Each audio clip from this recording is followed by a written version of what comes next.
Good afternoon, ladies and gentlemen. Welcome to the first ever Gunfighters African American Leadership Panel. Today, we'll have the opportunity to hear and learn from 5 African Americans who are leading in our great Air Force.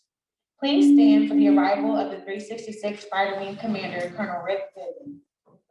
Take a seat, please.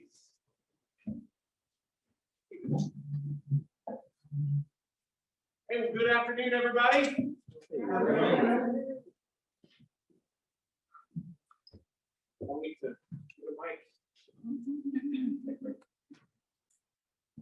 Well, hey, thanks for everybody. My plan is to take 60 seconds and just say hello, thank you, and get off the stage, and then turn it over to the esteemed leadership panel.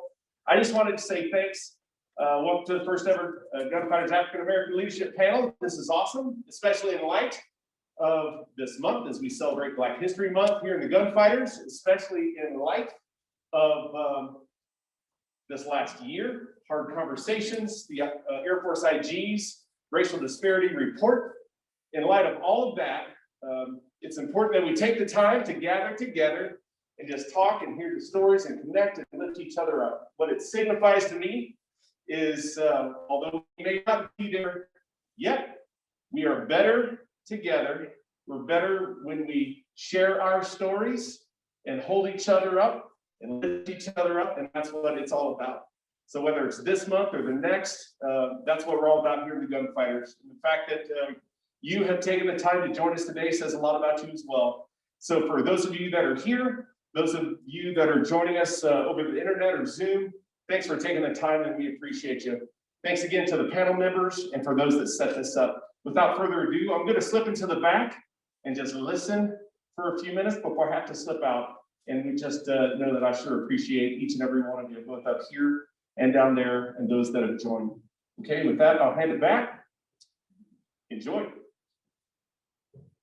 Thank you, Colonel Goodman. The importance of diversity and inclusion in any organization and culture give the people within it a sense of belonging and a place where everyone can flourish no matter where their background is and what they look like. Black Africans have played a crucial role in helping to advance the American culture in business, politics, and equality. Today, we're here to celebrate and hear the stories of just a few of the many Black Americans who are doing their best to overcome adversity and pave the way for a better future. I would like to introduce and welcome the members of the panel. The Commander, 389th Fighter Squadron, Lieutenant Colonel Roderick James.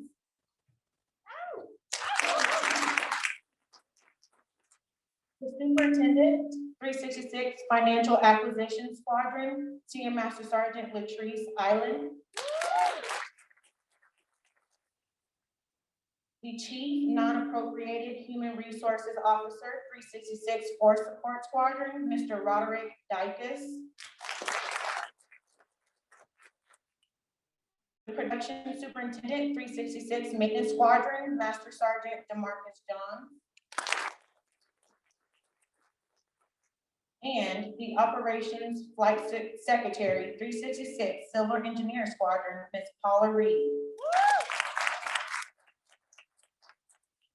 Finally, I am Sergeant Frazier from the 366 Force Support Squadron, and I'll be your facilitator today. Please direct your attention to the screen behind the panel members. For those of you who are in the audience or watching through your Zoom app, if you have any questions for the panel members, please direct your questions in the Zoom chat. If you would like your questions to be anonymous, send your question directly to the FTAC account instead of all personnel. Lieutenant Colonel James, can you please tell us a little bit about yourself? Is it working? Can you hear me? I'm Lieutenant Colonel James. Thanks for having us up here. My background in the Air Force, several years, since 2004.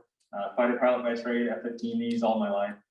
Married, I live up in Boise, but come from a diverse background. For those that know, you probably look like, what's he doing up there on the panel? But, you know, my dad's actually African American, and my mom's Filipino, and so a lot of times, folks, you know, by looks, you don't, you know, you kind of assume one or the other, and so that's kind of where I come from. A family of 5 children.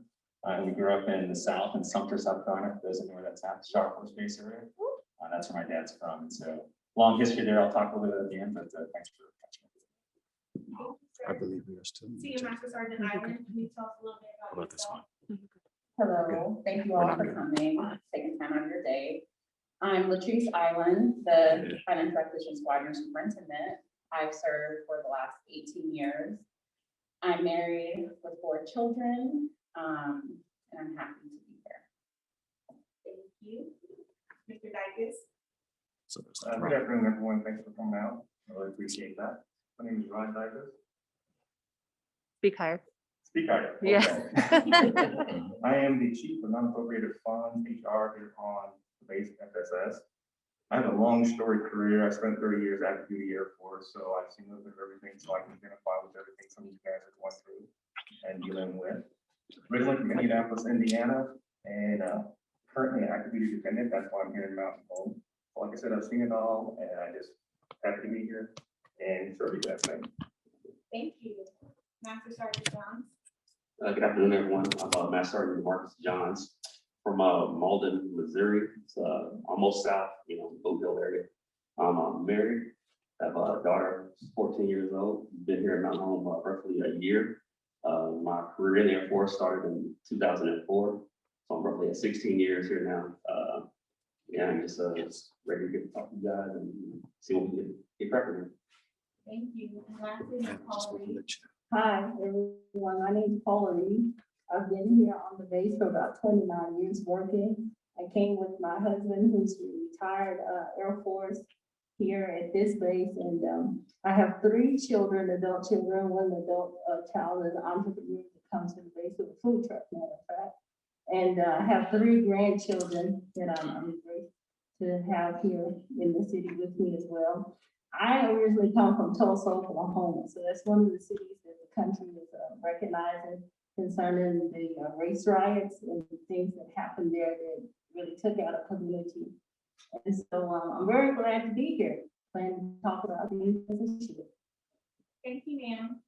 All right, let's start with the questions. First one, what is your definition of diversity? How do you see diversity in today's society? Guess I got the mice. So my definition of diversity, really, I think of it as an inclusion, right? So understanding that we, and I say we as in a military sense, that we all come from various backgrounds and all walks of life. And a lot of times we're influenced by our upbringings, religious belief, political beliefs, social beliefs. And so I think that being diverse is kind of, hand in hand with being inclusive. That we understand and accept that we have differences. And there are times that you have to look past the lens that you grew up with and understand that there might be biases that you may have brought from your own upbringing that may affect what your ones look like. I do think today's society is diverse. I think we're still moving towards the right direction, again, depending on where you are in the States and things like that. But overall, in general, I think today's society is very accepting of multiple races, religions, creeds, origin, things like that. I think we're moving in the right direction. I definitely think we can always work towards even better. Anyone else?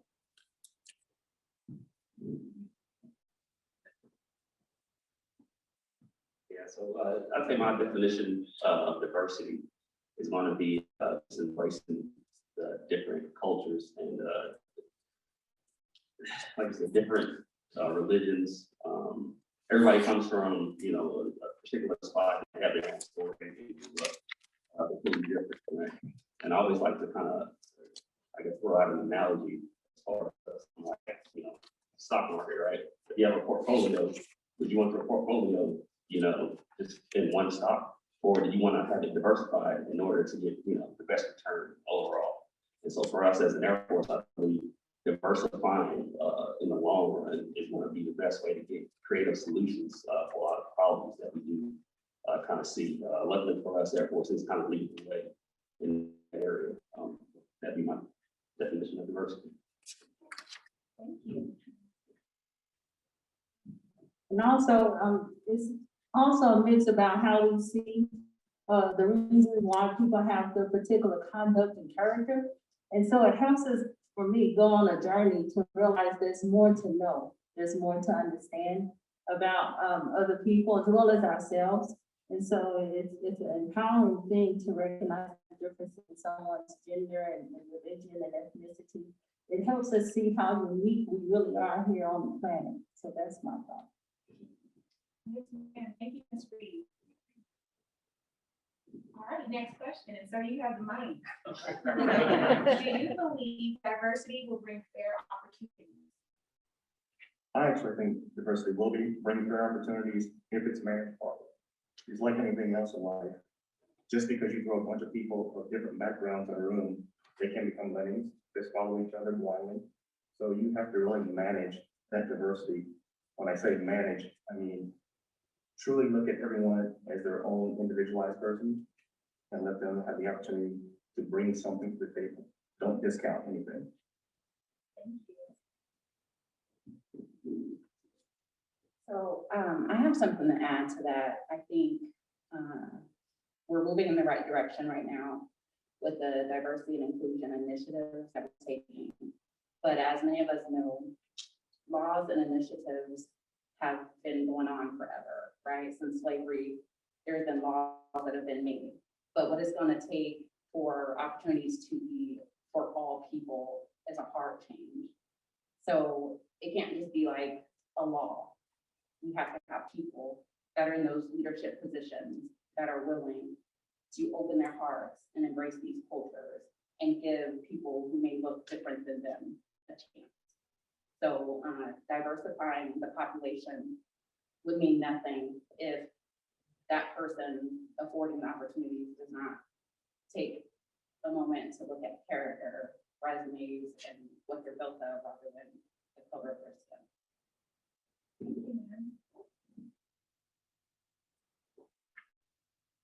All right, we're gonna move on to the next question. Are there any challenges that you feel shaped you into the leader you are today? I would say, yes, so specifically for me, when I say challenges, so outward appearance, right? For me, I know that I don't look like the rest of the folks in the panel, right? And so for me, challenges growing up is that I kind of didn't fit in those places, right? My mom's Filipino, so going to the Philippines, I didn't look Filipino, right? When you come to the States, and I didn't necessarily look African American either.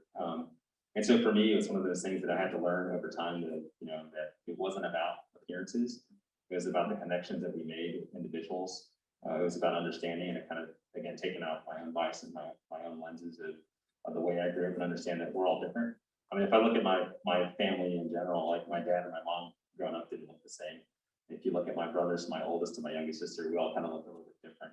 I would say that, you know, my oldest brother has more traits to my father, and my sister more traits to my mother, and I'm right there in the middle as the middle child there. So for me, it was a lot of understanding who is who, what friend was actually a friend, and when that friend was talking, the things that they spoke about kind of showed me what their character was truly about. And so that was, you know, for me, one of the challenges. One of the most defining moments for me was actually, and I remember this very vividly, it was a church outing, and you know, you're in a van, a bunch of kids going to camp or something like that. And it happened to be in the middle of the van. And in the back of the van had, you know, your cool high school football guys and whatnot. And they just happened to tell a joke. And it was a meaningless kind of question, you know, but the punchline was a very racist answer.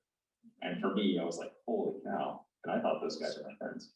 Right. And so those are, for me, that specifically stood out to, that I understood that outward appearance and what people say in front of you may not necessarily be all the things that you thought they were. And so I was very cautious of who called them a friend to me versus how they treated me in general. So I think that's one of the biggest challenges that shaped who I was. So I took that opportunity as a learning moment to realize that, you know, to not make that same mistake, to understand that that I need to be more accepting and open to everyone, regardless of whether they look like me or not. Thank you.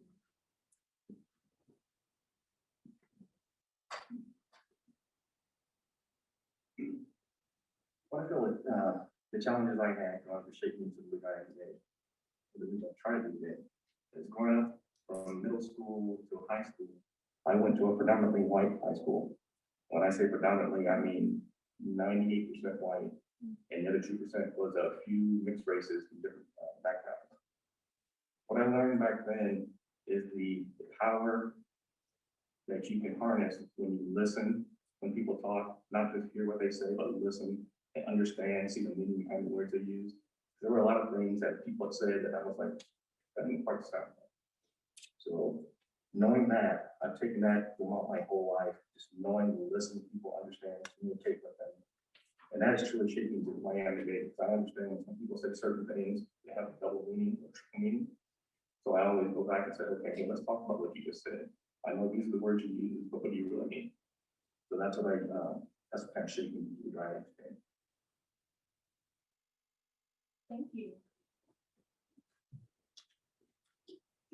Yeah, I hate to, I guess, kind of go into a story, but just to kind of, I guess, piggyback off of that, like I said, I'm from a small town called Malta, Missouri as well. And it's very country, very country. You wouldn't think so, but even in like the 90s, you know, it's still a situation where in the town, you know, tracks divided, you know, races. You know, on one side, you had, you know, black people that stayed there. The other side was everyone else. You know, in order to get to school, I had to, you know, cross the tracks, and of course, crossing the tracks was where the nice neighborhood was at, versus where I actually lived, which is, you know, pretty bad. But, you know, stuff like that, you know, shapes you know, makes you, I guess, kind of think and, you know, look back on life and kind of wonder. One story, I want to tell you this real quick. So I hate to get like, I guess, kind of dark with it or whatever, but the first time I got called the N-word, can anybody take a guess when it happened or how old I was? What was that? In the military. No, Oh. no, it was actually like a child on the playground. Third grade. Third grade. Not sure what, you know, prompted what happened. I can't remember exactly the scenario. I just know we were outside on the playground playing around, you know, about the age of 7 or 8, and, you know, turn around, you know, dude distract, call me N-word. I'm just like, okay. So I'm sitting there not knowing, you know, what to really say. Of course, I heard it in the music, you know, listen to it, you know, stuff like that. But to be called it was something totally different, particularly at that age. Didn't even tell anyone. I just kind of walked off, didn't think nothing of it.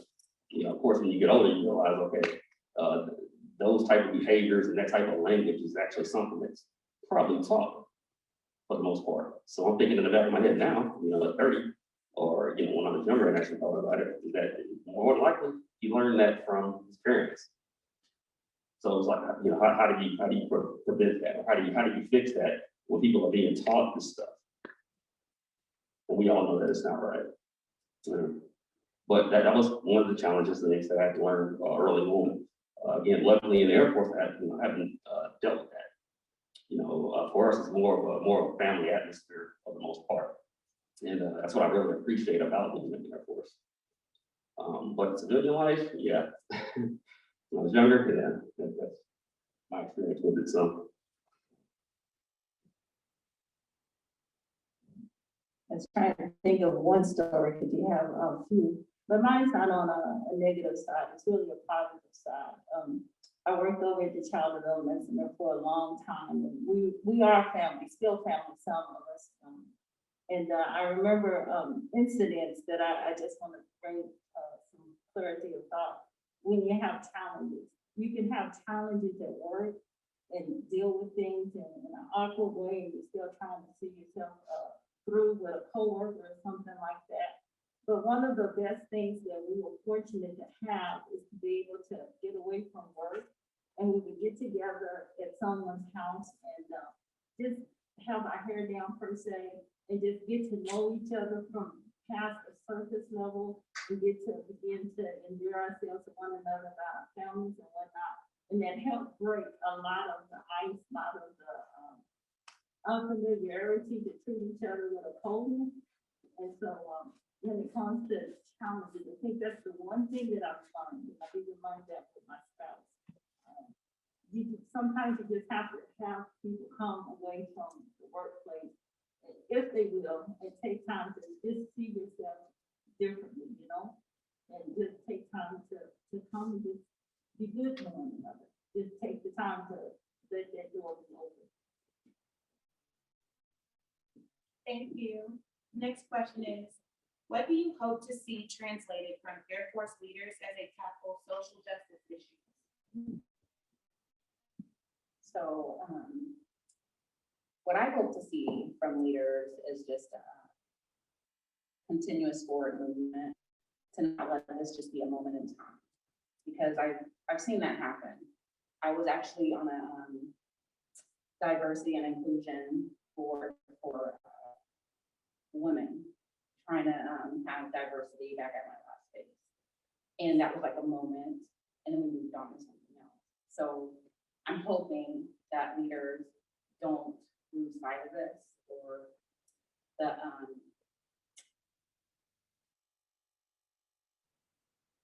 just the ethical portion that this is in our military and how it affects us as a whole, the family, military members. So just don't lose the traction, keep it going, and hopefully that more leaders will be engaged, whether or not they are able to relate or not. But knowing that their airmen can relate to something that may not always be positive. So having their ear to the ground and trying to relate to their airmen and keep forward with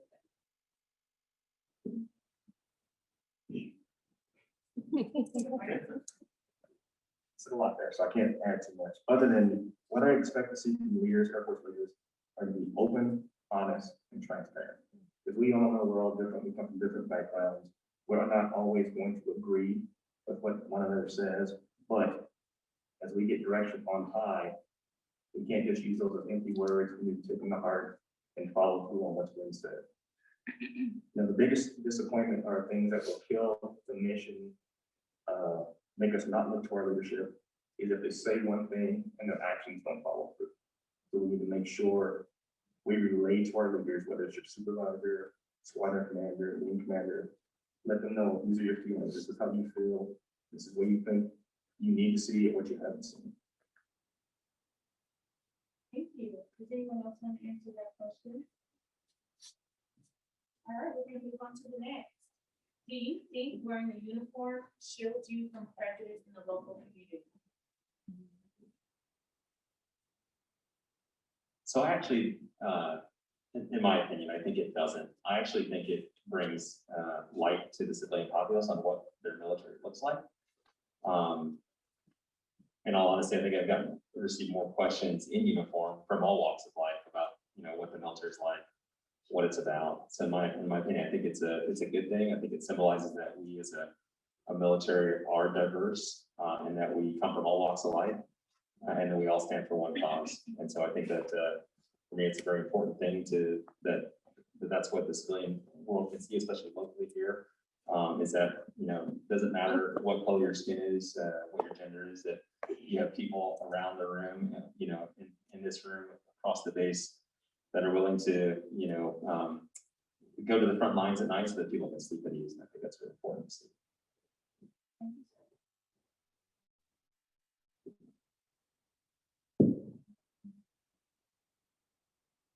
Okay, moving on to the next question. Do you feel opportunities and expectations were equal among your peer group? If not, why?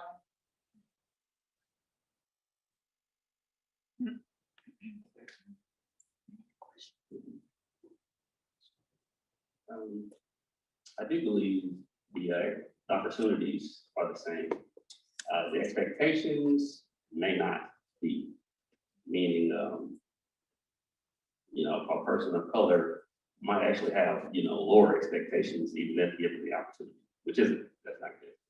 It shouldn't be, that shouldn't be the case. It should be, if a person can do the job or they're qualified to do it, if they are, then put them in that position. I wish it didn't have to be things like affirmative action. That shouldn't be the case. But programs like that, things like that, often are necessary when those opportunities aren't given.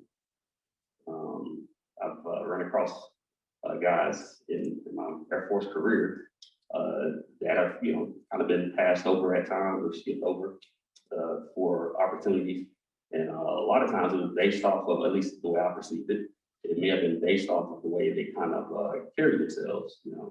as African American men. And it could be, you know, maybe perceived as a negative light or negatively the way they would answer questions, or maybe it just wasn't, you know, maybe their personality. So whoever was in that leadership position probably give them that opportunity, you know, didn't like the personality again because there was no commonality, couldn't relate to them possibly. But there's times where I'm in a room with a senior CEO in meetings, and you know, I might be the only African American in the room, and you know, questions will come up, asking for, you know, ideas and input, and I'm sitting there like, well, I do kind of have an answer, but at the same time, you know, if I say something, is everybody around the table going to understand it, or you know, will it make sense, or am I going to look stupid? So I'm kind of worried about stuff like that at times. But what you got to do is just go out there and say it. You know, if you are given an opportunity to sit, you know, sit at the table to help make decisions that affect people's lives and everyone's lives, you know, voice your opinion, because that is the opportunity to do it.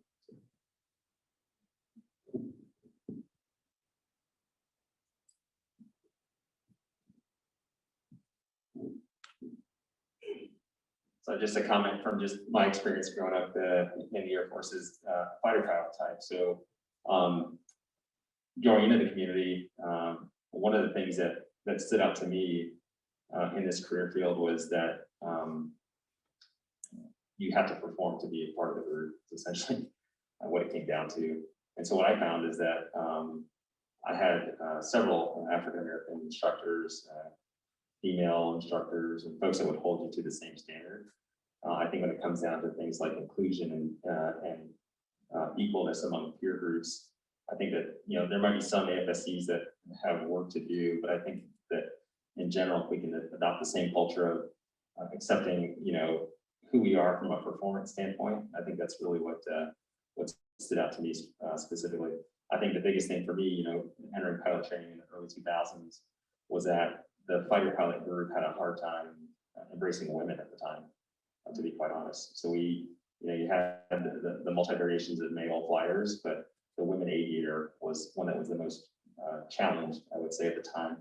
To include specifically, I remember my first TDY when we went to Kuwait, and I was actually in the squadron. In this squadron is a young captain, probably a year captain. And we landed. We had one female fighter pilot with us, and she, you know, after we land, we're all, you know, taking our gear off and getting ready, you know, using the restroom, combing your hair, kind of thing. And there was no women's restroom. We're like, holy cow! It blew my mind that there wasn't a women's restroom, to the point where the squadron commander gave up his personal restroom for our female flyer at the time. So I think you know, across the board throughout the years, we've grown as a military, but I think there's still some work to do. But yeah, I think the peer group treatment may vary between the FSCs and experience levels. Thank you. All right, next question. Who and how did you seek out mentors to shape your career? I'll do a quick pile on real quick. So my father was a huge mentor of mine. He was an enlisted Air Force, again, African American. But one thing he taught me at an early age, because he knew I wanted to be a flyer, was that he would make me talk to any flyer. And so the mentorship and shape my career was he would bring me up, you know, embarrass me. We'd hop on an airplane and he'd bring me to the pilot, talk to the pilot. But he also taught me one thing that was very important, and I think it still stands true to this day. He said, you know, when you get in the Air Force as a lieutenant, you'll probably outrank the majority of folks that you show up to your unit. He's like, but you're not the most experienced person. You find the NCO, the senior NCO that has the most experience, and you get that person to tuck under your wing, because that's the person that's going to guide you throughout your early career, and they're going to be with you throughout. So that was one thing for me. From a mentorship standpoint, it wasn't for me a race thing, or it was an experience thing. And my dad pointed that out really early, because he said that in his early Air Force career, he would have loved to have an NCO or senior NCO that would grab him and go, hey, here's how it's, you know, James, here's how you do it around here, kind of thing, to guide him and show the way. So he harped on that need for me really early in my career. So for me, seeking out mentors for my personal and career advice is for sure positive vibes. I need good vibes, because there's so much negative things going on. But one of the things I do look for that I make sure, this actually came up recently with me, is a red flag for me as a person who can't see issues and go after issues. So one of my actual mentors, we had a conversation, and he said to me that he was colorblind. And that just really struck a nerve with me, because I just think that's an irresponsible statement in today's world to be colorblind. So for me, I seek out a mentor who sees me as a strong, capable Black woman. I think that it's important to be able to see who, you know, your, is it mentally,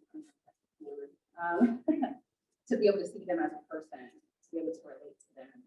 And I need that in order for me to trust you and develop that mentor-mentee relationship. So I'm going to shout out my commander who's here.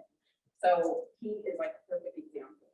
So what I do, I have a very diverse family.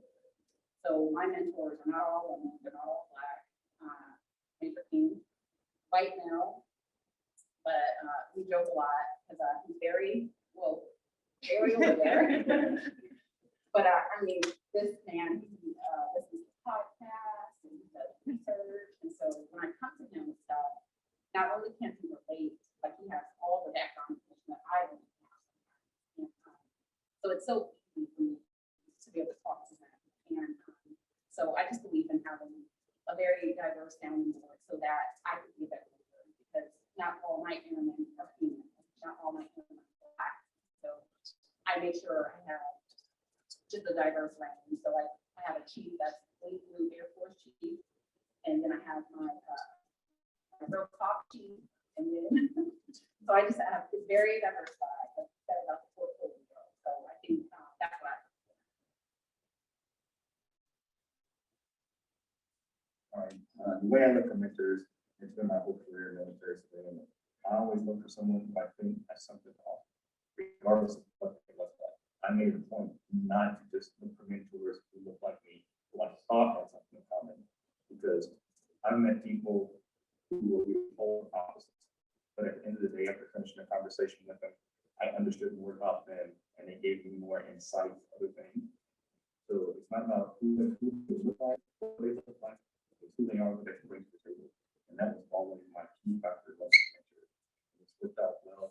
Every mentor I ever had, I've learned something from being a better person, being a better civilian, being a better Air Force, senior civilian. And it's been a good thing. That's my entire career. You guys make sure you're talking to the mics because they can't hear you guys. Just letting you know. Just letting you know. Yeah, from a mentorship standpoint, from Alan said, you definitely want to make sure you have somebody that's positive in the corner. But at the same time, you want to make sure that they're honest. Make sure that you have somebody in your corner that's going to tell you the truth, tell you when you're messing up, tell you when you're doing good, give you both spectrum of that. I happen to have that first example, so I'm going to shout out as well. City Master Sergeant Davis, he's a straight shooter, and you want to know anything, you just ask him straight up, he'll tell you real quick, don't waste any time. But yeah, another thing is, I know we kind of get into this misconception that, when we do look for mentors, that person has to, be older than us, they have to outrank us, and that is not the case.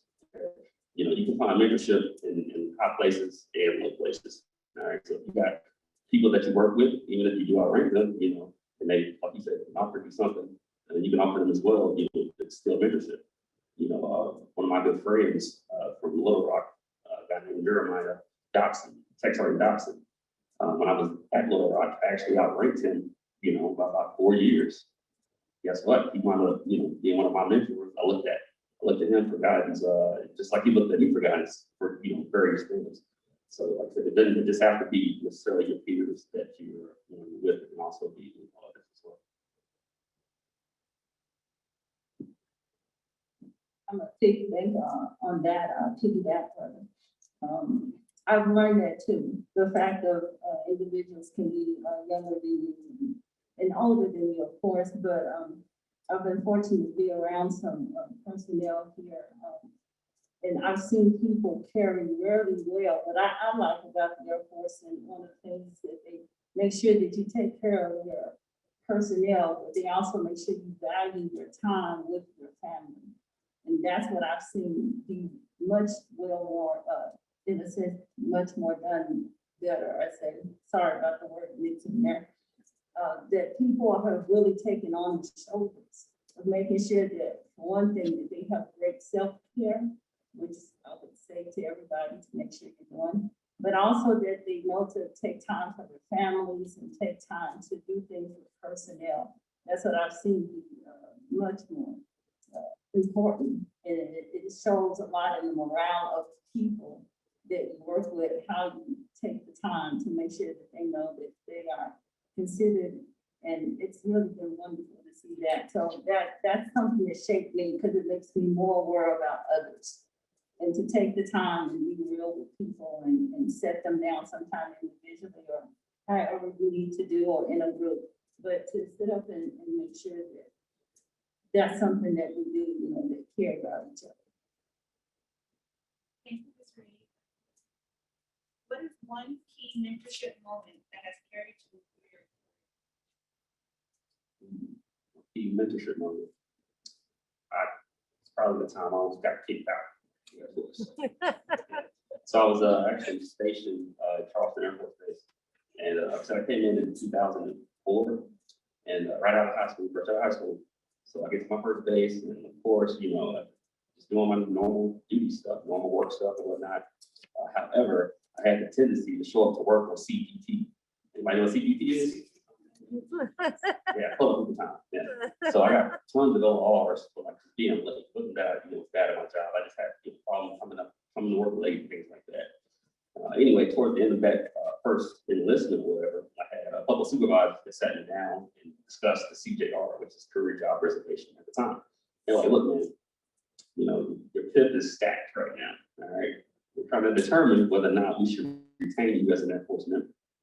You know, and at that time, like I said, I was still young and I loved to do music and stuff, and I, you know, devote a lot of time to music, and they knew that. They sat me down and he just straight up told me, never forget it, Tech Sergeant Queens at the time, now Chief Master Sergeant retired, and Staff Sergeant Bizzle at the time, said, hey, you want us to retain you in the Air Force, and we need to see better out of you. They're like, hey, if you take that same energy and that same passion that you have and that place towards the music and put it towards your Air Force career, you'd be places. You know, I guess I didn't realize it at the time. It was one of those seeds that got, you know, had gotten planted. It didn't come to fruition until, you know, of course, years later, where actually, you know, went back or, you know, thought back on it. It's like, hey, you know what? Chief Master Sergeant Queens told me if I did this, this is what I would do. So years later, actually, you know, put it to work, and here I am. I didn't get kicked out. So.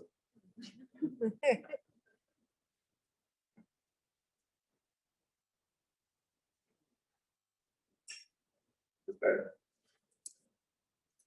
Key mentorship moment. As a young staff sergeant, I was in an organization where we didn't have an OIC at the time. And we had 2 retraining master sergeants. Well, the wing commander, who I dealt with many times, he told me, you're going to be in charge.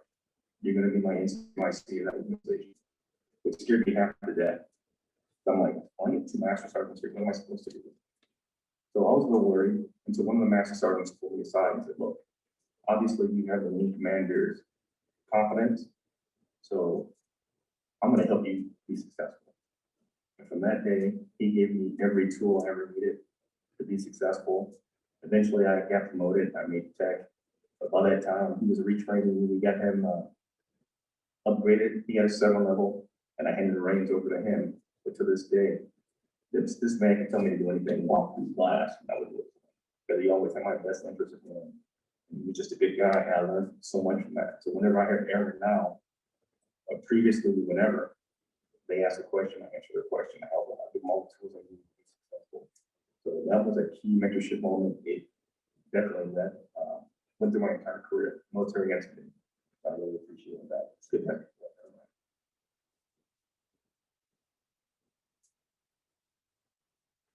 So key mentoring moment for me was when I was in A1C. stationed in England. Young, made some decisions that I probably shouldn't have, but a blessing came out of it. So I was a single mother. So I was pregnant overseas alone and major mortal. So I was medical at the time and I worked in pediatrics. And this major, like she just went above and beyond for me. She was at my bedside. I was in labor and I didn't know. So she was there kind of like coaching me through that. She knew because she was a doctor, but I didn't. And drove me to the hospital and she was just next to me. She's since retired, but she's my son's daughter. So I have always made sure I've gone like the extra mile for my family. I know my commander joked about how extra I am, but it's because she took like so much care and just so much love.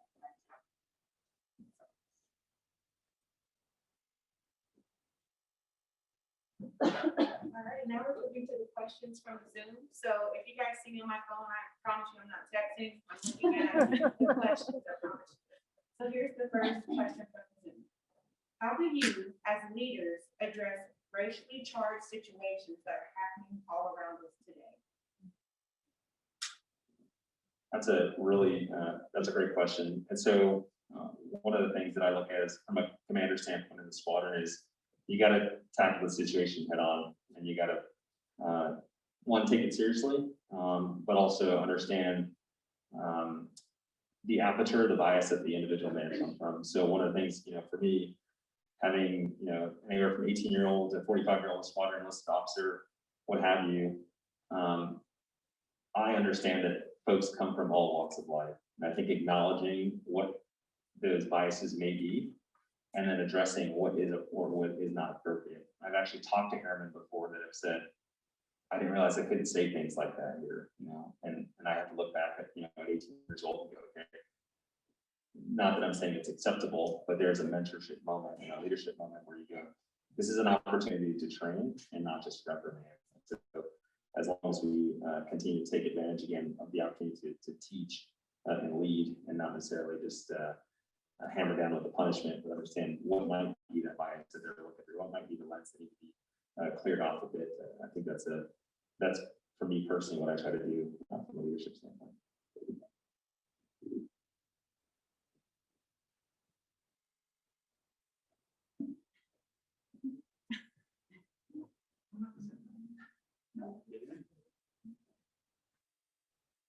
On to the next question. All right.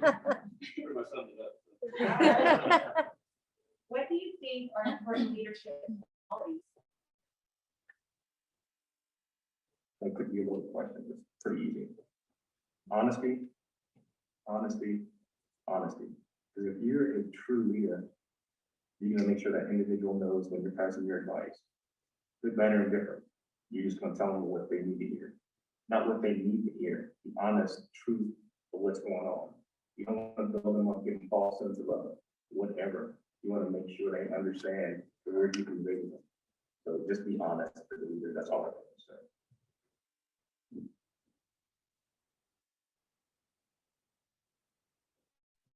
And also the fact of mentoring, helping someone realize that they are capable to grow and to have access to more. And to help run them forward, that to give them that courage to take the steps to come into their own. And so that would be what I say to mentor, to help build someone up.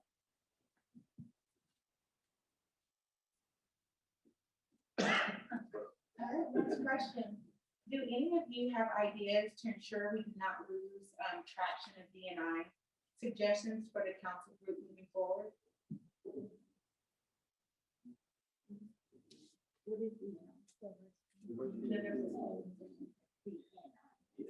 Sorry, I'm sorry. What's the question again? I'm sorry. Okay. Do any of you have any ideas to ensure that they don't lose traction? And what can the council members do to move forward? Instead, I would say just continue the conversation and continue to talk about it. Don't basically just sweep anything under the rug, the day after. something happens. And then, for leaders to, I guess, acknowledge and understand that, when incidents and in the public happen, is, such as this happened like last year, that people do, come to work and they are, they might not show it, but they may be affected by it. They might not say anything, but I can almost guarantee you that you're kind of, feel some type of way. And to not be afraid to talk about that stuff. Even in the workplace.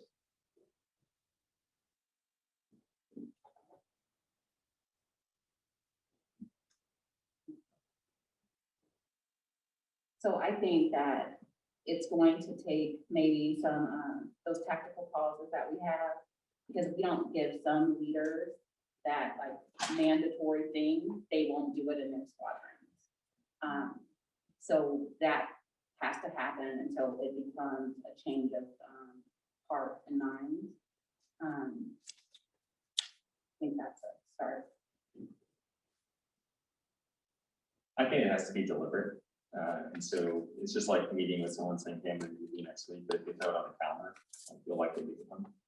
And so for me, I would say that deliberate engagement across the council, but also make sure that the council itself is diversified, right? So that that group doesn't look at just one specific problem set or what you might think be the problem set. And then the other piece too is make sure that you have deliberate engagement with your leadership team. And then across the spectrum, right? So I, as a commander, will reach out to other commanders and ask, hey, what are some things you might be seeing in this world or X world? And so sometimes what you see within your squadron may be totally different from what's happening in a different squadron. So a lot of times it's good to get the feedback and bounce ideas off of other units, and then have that regular engagement with your leadership team to say, hey, what is it that we might be focused on? There might be trends that the council may not see, but your leadership team might be aware of. And so I would definitely say to capitalize on that. Thank you. So the next question is, to be open and honest seems to be more an attitude. How do we welcome this in our military, besides being mandated to have these conversations?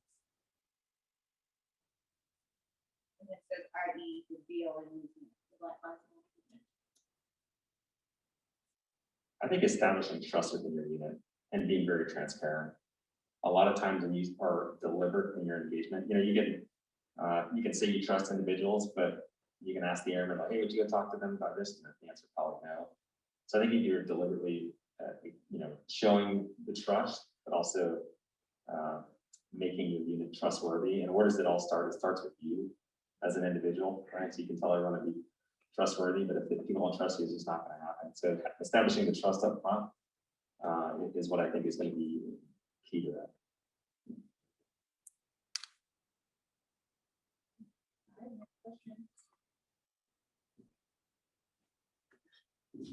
Have you experienced racism in the workplace and how did you handle it?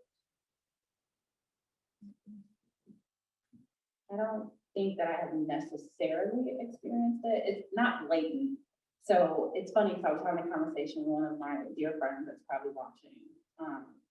And we were talking about like microaggressions. So it's not anything that's blatant. It's things that I can't, of course, go to EO about. Or IG, I can't go to any of those places. It's just like little things or digs or comments maybe. But how I deal with it is head on. I'm very much not confrontational, but I like to tackle things head on. Like, is there a problem? Like, let's talk this out type of thing. Because then there's no beating around the bush.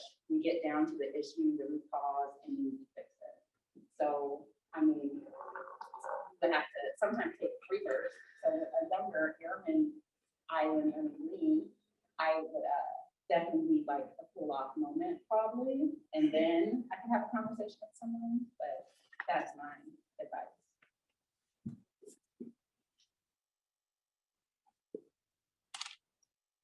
Question. What changes have you seen in society and in the workplace that have improved equality, and what do we still need to work on?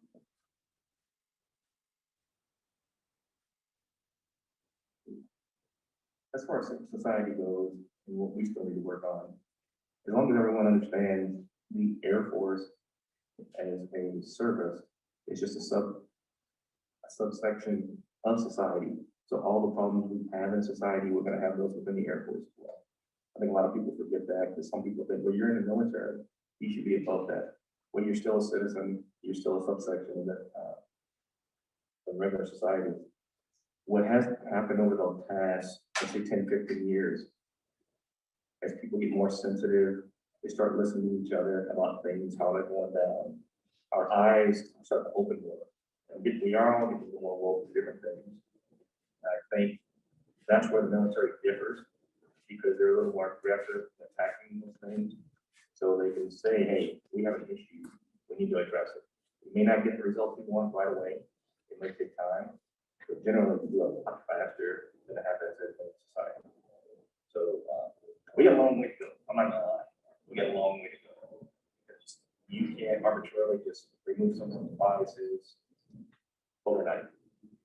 The biggest thing we can do is continue to talk openly and honestly about it. If you keep throwing it in their face, even if they're in complete disagreement with you, you're gonna find a way through somewhere.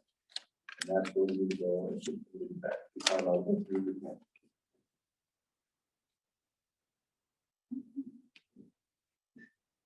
Good. Next question. From your perspective, what is the highness item being the Air Force can be better at? Is this in regards to diversity and inclusion? That's what I'm thinking.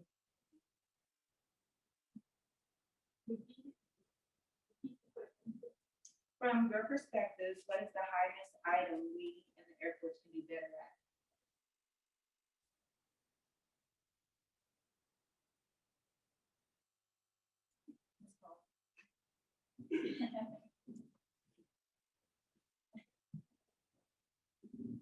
For me, I think it's important for people to be able to understand where to go to get help.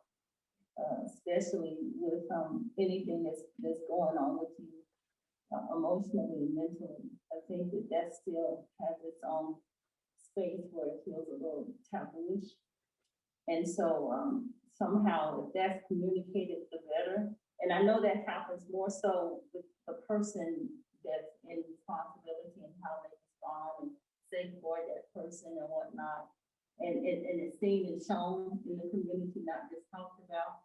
I would think that would be one of the biggest things, is the person to be able to go and talk. Sometimes that can prevent a mistake from happening, because the people will stop and open up to sit up and say, what about this, what about that, how about this, how about that? And to receive that understanding and knowledge that they need to help. Thank you, Ms. Paula. I wanted to open the floor to anyone in the audience that might have a question for the panel members. I have more questions, but if you guys have a question, yes, sir. Aaron Morris, what question do you have? Okay, if I can take this one. It just makes it. It's okay if I have my mask on. You have to have it on, I'm so sorry. You have to have your mask on. Can I grab their mic? I'll grab it. If you don't mind just yelling it out. Oh, yes, sir. Yeah, that's fine. I'll just yell it out. So I'm Aaron Morris. I work over at the chapel across the street. But my question for you is that what is something that what else can I be doing as an individual aside from just having conversations with my friends and airmen that I meet around base? Just having these, I guess, uncomfortable conversations. What else can I be doing aside from that to help assist in trying to make change and create the change that's already here? Because I feel like that's all I can really do at the level that I'm at. But what else can I be doing, or what advice do you have for me for whether if it's getting airmen together and we have more conversations and just holding certain events with certain things? What's an idea that I could get from you that you think would be good for me to help the cause?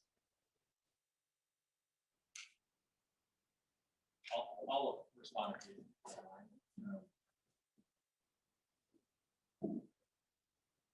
That's a great question, and it's not gonna be like a knowledge bomb drop or anything like that, but it's one of the things I think that's really important to realize is that don't limit yourself to your rank or where you're at in the chapel. I think that what you're doing is absolutely important. I think seeing your face, chapel level's face on a regular basis, so that airmen know who you are, how to be accessible, because sometimes you might be the airman that they feel most comfortable going to, right? Or even engaging inside of units that you may not be familiar with, walking into a a squadron, feel like, who's this guy? I think I work for, you know, the chaplain's team. I think that's really important. I would love to talk to you offline on some of the ideas that, but I definitely think that don't limit yourself on, you know, just the level at which you're at, your rank. I think that continuous engagement is one thing that I like to do personally. And I think it matters a lot to folks, even if it's as simple as asking how their day is. I find that sometimes that is the gateway for someone to discuss more than just their day. To use that's just my 2 cents. Thank you. I appreciate it. Anyone else in the audience that has a question? Yes, sir. Good afternoon, I'm Sergeant Smalls, work between Fighter Wing and I'm also part of 726 ACS, it's complicated. Either way, so I've been around a little bit, and what I personally try to do is allow people to see things that earlier in my career I would not have shared, given the demographic of the room, if I didn't think that they understood. So as leaders, do you feel that it's important to show an authentic self within reason in the workspace so that people understand who you are outside of, and the person that you are outside of, you know, just the person who's making you, I need you to get this done and pushing the Air Force, you know, we are Air Force. So yes, I am a firm believer in transparency, and I know there's people in this audience that know me, that are in my squadron, and I am probably too transparent at times, because I just believe that in order for me to relate to you and for you to relate to me, that we need to know each other on deeper levels. And like deployments, you know, the fact that you may not come home, so these airmen that you're next to, like they become way more than just a coworker. So I think that is extremely important. And so I was very happy to get, for the master sergeants to no longer be assigned to me, because then now I could actually have like a friendship relationship type of thing, because I don't rate them. So yeah, I think transparency is the key, and that helps build the deeper relationships and the trust and everything that we need in order to grow and move toward a more inclusive environment.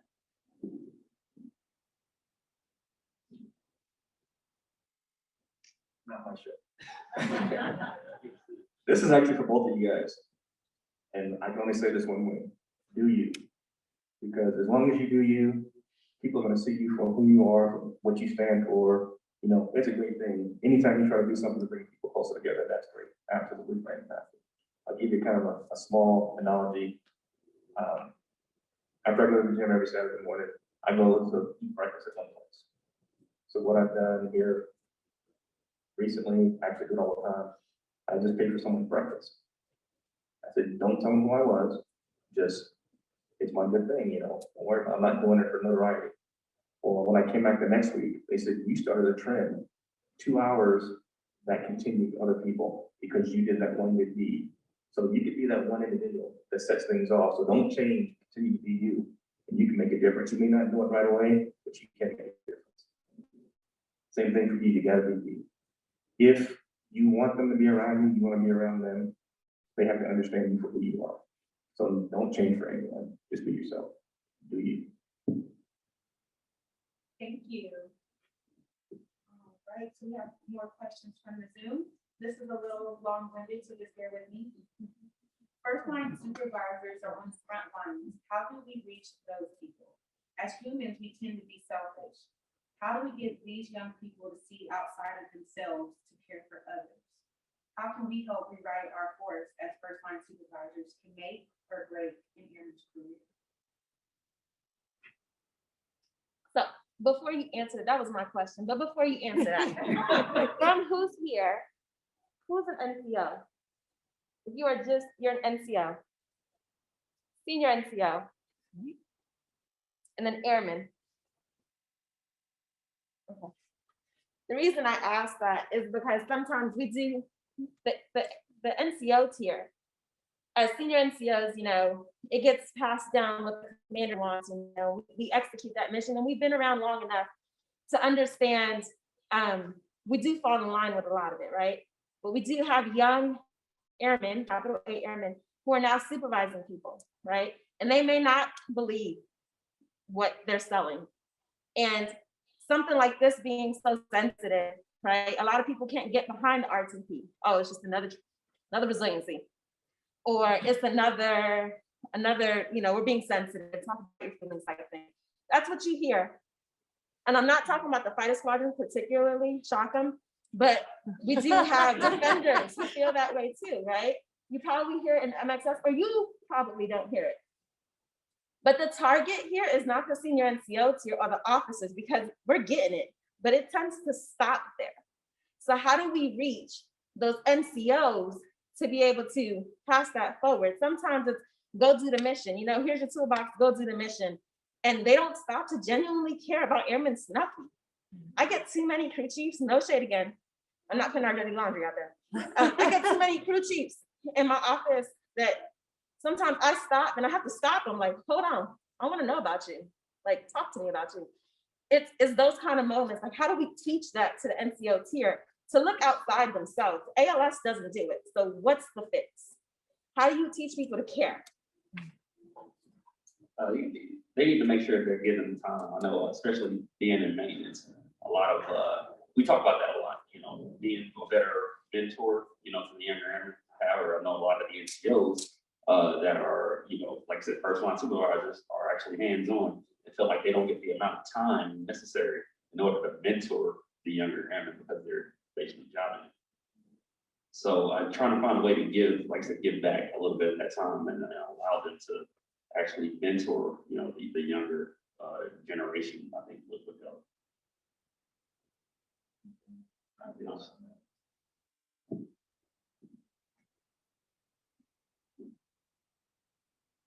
I'll take less than 3:29 minutes, Shaka. Thanks Yes. very much. It kind of piggyback on your comment, Sergeant Halls. I think when it comes down to that, Sergeant Williams, it's the authenticity. I think is huge. Kind of like the "do you" comment. 100%. I agree with that. Be authentic, but be vulnerable, right? And so sometimes there might take, and the NCO, and again, I say it starts with leadership, so I always point the finger right back at me. It starts with me sitting down and like having an airman's breakfast and sitting and just getting unabashed feelings of this is not I don't need to know your supervisor's names, but just talking to folks. And I think sometimes being vulnerable, talking to them, being authentic, sharing experiences that you likely wouldn't share. Sometimes I'll share experiences. I'll say, hey, I'm taking my commander hat off real quick. I'm going to tell you about Captain James. And I'll share something from that perspective so that they understand, like, when they see the wings, the commander wing and the lieutenant colonel, they likely, a lot of times they're not going to want to engage. But sometimes it's us being the active engager, like you talked about, of pulling the, when I go up to fly an aircraft, I don't just go fly the jet. I get to the jet a little bit early so I can talk to the airmen around the aircraft to ask them how their day is, ask them how their family's doing, and things like that. And I think it's one of the things that it's tough to teach because not everyone's going to be able to do that. But the more you are able to model that and show that you care and show that it's not about me just doing me, but it's also about me making sure that what they're doing so you can do you, right? And so that's what I think is very important. It dovetails on a lot of things, but authenticity, vulnerability, and then continuous engagement, making sure that you are setting the example. Because if you're not doing it, if we're not doing it, then what's to say Airman, Snuffy doesn't want to ask his bud how his weekend was, but that might be, again, asking someone how the weekend was, might be that key for that person to go, man, it was kind of a horrible weekend. And then that opens up the next, hey, you want to talk about it? And sometimes that becomes the open door for the opportunity. So very kind of a complex answer, again, less than 29 minutes, but that was my goal, is just to kind of say that it's very broad, but I think it ties in several qualities, but it all starts with us, right, to engage. Next question. Sergeant Smalls mentioned authentic self within reason. Do any of the panel members feel like they have ever had to hide who they are through their career? So I don't think I necessarily had to hide. I've been so blessed to have just great people along the way that shielded me and protected me, because as an airman, I needed that protection sometimes, because it's hard, I think, when we join something that's greater than ourselves and to sometimes fall into what people think that you're supposed to be. And so I think I did kind of, I was always told that I look like I have an attitude, or you look angry, not approachable, or you're intimidating. And so I think I've always, not second guess, but I have to like talk myself up when it comes time to discipline or like a counseling session, because I don't want anyone to be shut down by me. I want to be able to get through to people. And so I think that hearing that over the 18 years has kind of done a number on me. So I do get very anxious during those kind of hard conversations. So I think I have to just take a moment, and it might not even be a bad thing, because I always want to be approachable, but I think that it did just kind of change how I am. But I will not smile all the time, because I do not want smile lines, so that's. Okay, I can only equate this back to my time in the Air Force. When I first met Chief, put it on, I knew at that point I wasn't facing an organization. So that made me shield a lot of what I did. I felt like I couldn't be myself. And after I sat back 6 months to a year, I had to go back and reflect. I'm like, wait a minute, if I'm not being true to myself, how can any airman think I'm being true to them? So, shielding yourself, it may be a natural reaction because you think you have to give a certain persona, a certain perception about certain things. But at the end of the day, it's not that. You want every airman, and this is where I was when I was a active duty. I had open door policy every day. I could have an appointment with the wing commander, but if an airman from the side said, hey, Chief, can I talk to you? I took the time and made that time for him. Because I can explain away to the commander why I was at his meeting. But that was an opportunity to make a difference in that airman's life. You may make it big. It could be something simple. You have a simple question. Same thing, you have airmen, like you're talking about these NCOs. Get to know them. If you can call an NCO by his name and identify his family or his kids' names, you've changed his day. You're like, wow, Master Sergeant understands who I am. They know who I am. So, that sheltering yourself, it may be initial, but you need to get over that and you show who you are. Yeah, that shielding yourself, it's almost like a defense mechanism. It's kind of what it is. I wouldn't recommend doing it. I know early on in my career, I felt like I couldn't necessarily be myself. Again, as I got older, get more comfortable with people and things like that. You do that. Eventually, you just, like you said, become genuine, and you have to, especially as you get up in the ranks. Because you want to be authentic with everybody that you come across. But yeah. Like I said, more of a defense mechanism, but I'd get rid of it if you can. Don't be genuine. All right, next question. With the women's hair regs changing recently, what other changes do you believe that we should see in the future to make the military more inclusive and more of a desirable career option for people wanting to join? So that's so funny, because we were having that conversation prior to this starting, and the consensus is, if it's something that's not going to affect the mission or safety or lives, then we should just embrace it. Like, who cares if you're able to swing your ponytail now, or Chief Master Sergeant of the Air Force Staff, or hashtag is free the bun.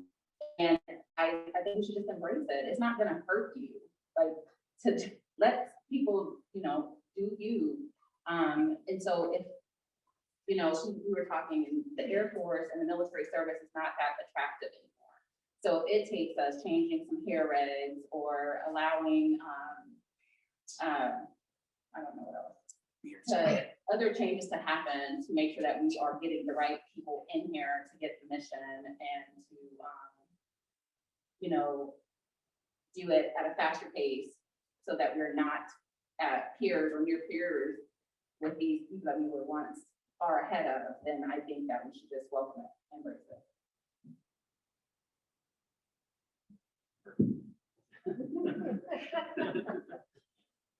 All right, next question.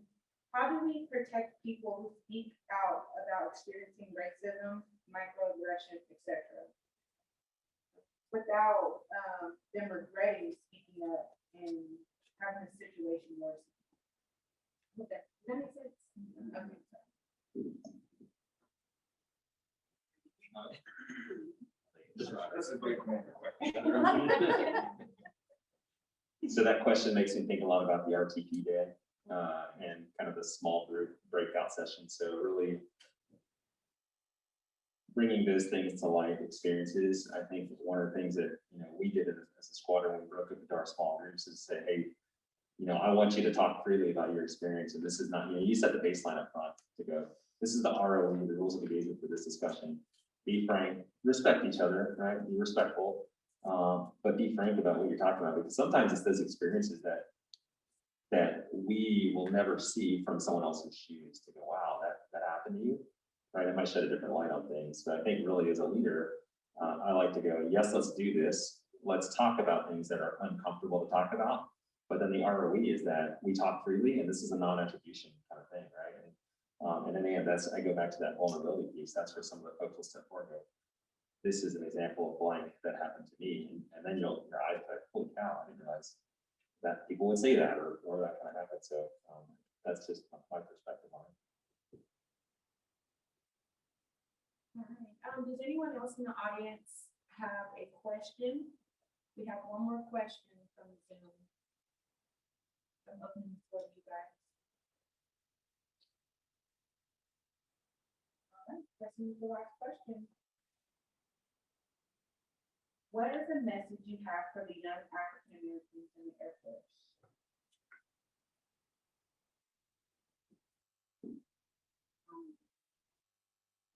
My message would just be to be yourself. Try to link up with a good mentor, someone that's successful and positive that will help guide you. And just speak up if there are any issues, and just try to be that like beacon of light in a dark world. As cliche and corny as that sounds, I think that's what we need right now the most. So be that, and then make sure that what you're wanting from other people, that you're that person or someone else.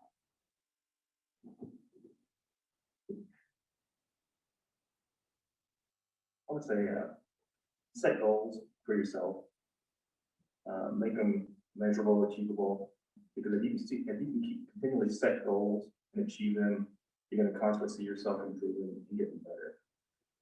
Don't be scared, just because you think you are a completely, totally different individual, don't be scared to do what you think is best, because your idea, that's why we have all these like idea programs and stuff, may change the Air Force, may change someone's life, may change the temperature in your organization. So don't be scared, say your piece. If someone slaps you down, don't let that deter you from continuing to be yourself.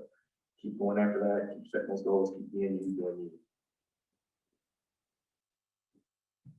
I'd say the same thing as to not be afraid. Don't be afraid to do things. I know we talk a lot about whole learning concept and things like that, and often volunteer type stuff will come up, and people are afraid to experience that stuff or try to take lead on a volunteer opportunity. But I try to tell people this: don't look at it as a volunteer opportunity. Look at it as a leadership opportunity, and then take it. Don't be afraid to take it, because you're going to fail at everything that you don't attempt. Right. So that'd be my one thing, is to take advantage of every opportunity.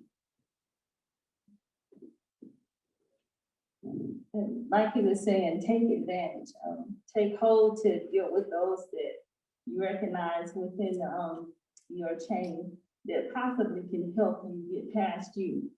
Because that would happen a lot of times, is that you're your own obstacle. So take time to have the courage to ask the questions, be the SME, the subject matter person. Take the time to deliberately say, yes, I can be the SME, and be bold about it.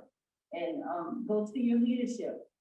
That's one thing that I do see lately, is the mentorship. I've seen, some officers and some high-ranking NCOs that'll stop and take the 3 and 4 hours with you, give you half their day and discuss what's going on, the things that's appropriate for you to know and understand the way to go about accomplishing different tasks and work. So please take advantage of asking for the help. That's the one thing to do, and stop and you'd be surprised the people that'll help you at different ranks and whatnot, just because you stopped and asked them for it. So that would be the other thing.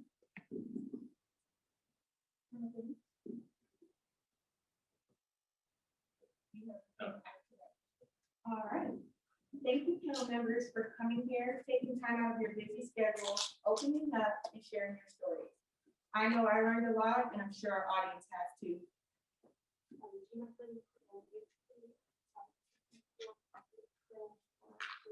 Of course not. We got 2 speakers for you guys, because we love y'all. So we have Colonel Mays, who's going to speak to you, and then we'll have Colonel James do closing remarks. Hey, how are you guys doing today? Good. All right, so I get the opportunity, no, this is Colonel James' show, but I'd be remiss if I didn't get up here and share some insight, especially to the questions that I've done. First of all, to the panel, amazing job. Thank you for speaking directly, about your experiences, being vulnerable, and trying to bestow upon the folks that are out here. I wish there were more folks that could have been here. Your experiences and your vulnerabilities, your inconsistencies, your fears, your doubts. And then what I'd like to do is share with you guys things that I think are keys really quickly to success for minority. So when I was a young airman, or when I was a young officer, I received a document from someone I trusted that said, why African Americans fail, why African American officers fail. And it hurt my feelings. And it got to the point where I didn't want to approach that individual until I did. And I'll tell you, it was the best thing I ever did. That person became a huge mentor, a huge impact in my career. And what it opened up to me, and what it showed was the reason a lot of African Americans, or a lot of minorities, a lot of females, they fail is because the difference between excellence, good and excellence, is a lot of times the comfort level. What I've seen a lot of times is airmen who are very comfortable early in their careers are elevated because they are not afraid to fail. They believe that supervisor has their best interest in them. And what I'll tell you is that's trust. You hit on it. Trust is the currency that success is built on. And so what I would tell you, what I would offer for your hearing and for you to apply is that fail forward. Talk to your supervisors. I tell you, if you ask them 3 questions, hey, how are you doing, sir? Where are you from? What's your family, situation? How you got kids, and what's your favorite, what are your hobbies? And then you turn it and you go, hey, sir, now I know more about you than you know about me. Or ma'am, I know more about you than you know about me. And so let me share with you that I'm going to be vulnerable. I need permission to be vulnerable. I need permission to fail. I'm going to try my hardest. I may fail, but I'm going to fail trying. If you will go and do that for me, you instantly have a mentor, whether they want to be your mentor or not. Because one, you challenge them to do what leaders do, find out about the people and care about them, and then you told them, I'm going to be vulnerable with you. I need permission to fail forward. Any good supervisor is going to snatch that up and go, All right, this person cares enough to be vulnerable. Expectations and opportunities. That's the difference between actually executing or actually being able to take care of those or step up to those opportunities is care. It is your confidence. Bias and self-doubt. Self-doubt, I'll tell you, if you're honest, how many of you guys spend at least 10% of the day doubting yourself? Yeah. And if you don't, how many you care about what people think about your work? All right. But here's what I'm gonna tell you. You ready? Here are the 3 things you do to get rid of that feeling. Fight for feedback. That means you got to put it in front of somebody so they can tell you it sucks. All right? Fight for feedback and then make the adjustments. Excellent. Number 2, let excellence be your reputation. Not every product you put up there up front is going to be a home run right out of the park. But I guarantee you, after you got the feedback and you run it through a couple of people, it's going to be a whole lot better product. And then at the end of the day, reps and opportunities. You're not going to get better without stepping up to the work. You're not going to achieve the goals that you want to do without being upfront. If being a good friend is your goal, you're not going to be a good friend unless you're putting yourself out there trying to connect with folks. If being a good officer, being a good leader is your goal, you're not going to get an opportunity. You're not going to succeed without putting yourself out there. So all I wanted to do is get up here and thank the panel for the opportunity for the words that they shared, and then just challenge you to be vulnerable, find out about your supervisor, challenge them to find out about you, and then don't be afraid, don't self-doubt.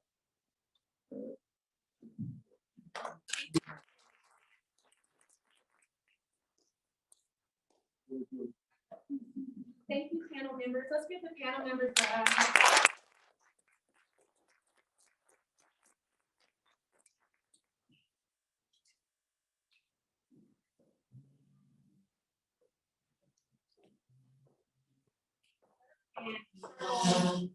James has our closing remarks. All right, first off, thanks everyone that showed up. And I also want to say thank you to the wing leadership for supporting an event and backing this event. Special thanks to everyone in the audience for taking the time to be here, and Sergeant Russell, William, Sergeant Fraser, thanks for putting it on. I'm gonna stay up here because so it's like to feel tall, so it's not often for me. One of the things that I don't have a lot of words here, but one of the things I want to hit on is just the fact that this initiative, this effort is like an ongoing education campaign, right? Diversity inclusion, kind of like what you alluded to, Sergeant Williams, is not a one and done kind of event.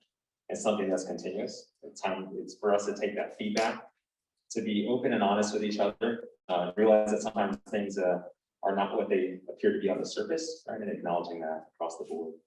I think it's important that leaders recognize that as well and continue to engage with all airmen from all walks of life. You know, and as I look at the squadron, you know, we've got everyone, like I said earlier, from an 18-year-old, you know, I just graduated high school last year, to, you know, someone that's kind of outbound on the career, and then the variations of everyone in between, right? Women, men, all religions, all races, right? So we just have to look at this and realize that, you know, from the discussions we had today, that your team is comprised of multiple people from multiple walks of life. And as leaders, we need to be able to capitalize. When I say your team, that's our Air Force team, but it could be something as small as that crew chief section, right? It could be the leadership team. But as leaders, we have to identify that everyone on the team is unique, right? And I look at the squadron, I was kind of just thinking through, you know, some of the uniqueness of what I've seen lately. I had a staff sergeant last week. It was a Monday, and I said, "Hey, how was your weekend?" He's like, "Hey, sir, I just finished school." I was like, "What'd you finish?" He's like, "I got a bachelor's in rocket science." Rocket science, that's a thing. That's awesome. Like, I had no clue, right? Young avionics, had a weapons troop. Was just talking to her recently, and she's from the Philippines, and her grandfather died in the Bataan Death March, you know. And a lot of times you look at that as one of those things where there's a lot of American fighting, and then I was like, hey, so was he an American Air Force? No, he was Filipino. He was a scout. I was like, wow, and he marched right alongside Americans, right? And he died on the Bataan Death March. And I was like, holy cow, that's interesting. Super amazing. I've got a young airman who a weapons troop, and we were chatting, and he's like, yeah, I own a printing company in Oregon. And actually, we started naming the jets and putting the nose art on the jets for some of the history. Chris, his company actually printed one. I was like, wow, right? Your team has multiple players. We had a female fighter pilot who just PCS'd. And I remember before the deployment, she said, hey, sir, I need to go TDY. And I was like, for what? She said, I'm the U.S. Armed Forces women's soccer team captain. I was like, what? And you're a fighter pilot too? Like, what's up? But what that meant to me is that just that small snippet of the airmen that I interact with every day, there are so many folks out there that have so many unique qualities. And until you are able to recognize that, you will never truly understand the full potential of your team. So what I ask in kind of closing remarks is that we look at each other and realize that we do come from all walks of life, that we may have our biases and our differences, but make sure that you don't have the blinders on too much. Be open, be honest, be transparent, be authentic, and be vulnerable, like you said, sir, because that, I think, shows that you care. And part of showing that you care will make those airmen care as well, right? Remember that we in the military, like we are United States, right? United, it's in the name that we're united, right? And so I think we just need to realize that, and sometimes take those differences and understand that, you know, maybe you do have a bias that you don't even realize until you start talking to someone else from a different neighborhood, from a different walk of life. And some of those experiences are small, like we talked about. We might be super surprised at what comes out of what small town. I know you talked about kind of the size of the tracks and you know, the significant moments that you remember growing up that were the wow moment for you to go, holy cow, how can that be a thing, right? And that's one thing that I realized at an early age, that, you know, part of the uniqueness for me, in my perspective, having been part of a mixed culture, mixed family feel growing up, that sometimes I would hear things and hear comments from folks that didn't realize that I was African American, that didn't realize that I was Asian, right? And then it showed me kind of who those individuals were. It's kind of like I talked about earlier, the back of the church kind of event. That was a wow moment. I was like, wow, I thought these guys are all Christian folks, and we're just going to a camp. I couldn't believe a joke like that would come up. So in closing, thank you all for being here. Make sure you capitalize on your team and understand that your team is comprised of many individuals. And again, use that to your advantage, use the diversity to your advantage, because you'll just never know how great your team can be until you fully put them to the test. So thank you.